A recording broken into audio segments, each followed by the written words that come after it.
and I want to improve, and I want to learn from them and try to have their level. Then what these levels bring to us, or where we can arrive, I don't know.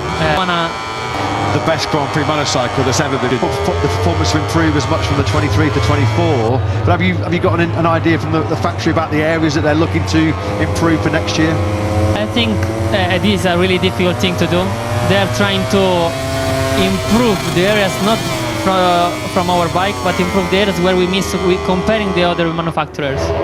I think there are some manufacturers that they are a little bit better comparing us in the middle of the corner, and there are other manufacturers that are a little bit better in comparing us on the street in terms of speed. Put it right, let's say. Of course, over the weekend we saw a new MotoGP World Champion crowned in Jorge Martin. Such a tense final round. Of course, he's a rider that you were teammates with back in his Moto3 World Championship season of 2018. You know him very. This has never happened in the MotoGP area that a private rider.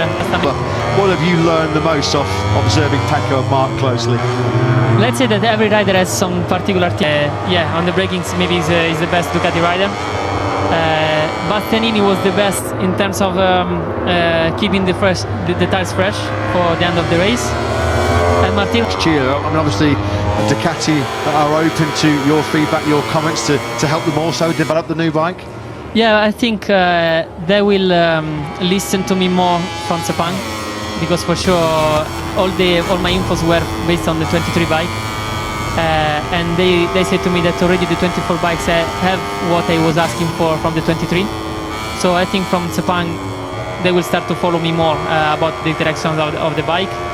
But also there, Marc Marquez, we saw him overtaking Pecco Bagnaia in Portimao as well at the second round of the season, and then led his third MotoGP race in the Circuit of the Americas when Jorge Martin had several opportunities or several attempts to try and pass Pedro Acosta, just could not do it, to the point that Acosta finished ahead of him in the race, and it took something quite extraordinary for Maverick Vinales to beat Acosta on that day and deny him a win in what would have been just his third MotoGP start. So I think there's only any doubt from us, if KTM give him the package that can compete up against the Ducatis, they've got the rider. Much of the season on Sundays in the Grand Prix, firmly back inside the BR46 Racing Team garage, keeping a close eye on the action and proceedings. Great to hear, wasn't it, in the commentary box for a short period of time this afternoon, the thoughts about Fabio Di Gianantonio. As he mentioned, it must have been really difficult for him to have walked away.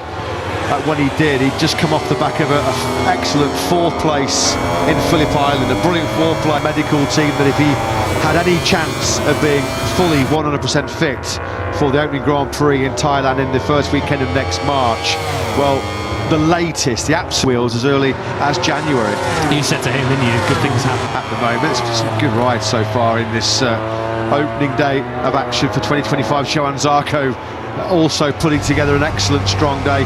4 years since Marquez was 6. He was the only Honda rider that found himself in Q2 all year long, in Aragard, Mandalika, Buriram, Sepang, and last weekend here in Barcelona. As Lucio Cecchinello alluded to, fair to say we know he's a pretty forthright character, isn't he, as old Johann Zarco. Behind the scenes, it sounds like he wasn't too shy about letting Honda know his feelings. So, season with KTM back in 2019, but Johann Zarco has grown up as a person and as a rider since then. Of course, he's a MotoGP winner now, which of course must make a huge difference to his mindset when things are going badly. He does have those good memories to draw upon, but for Johann Zarco, super experienced, and yeah, he's been one of the unsung heroes that everybody is on, and the situations they've been riding under.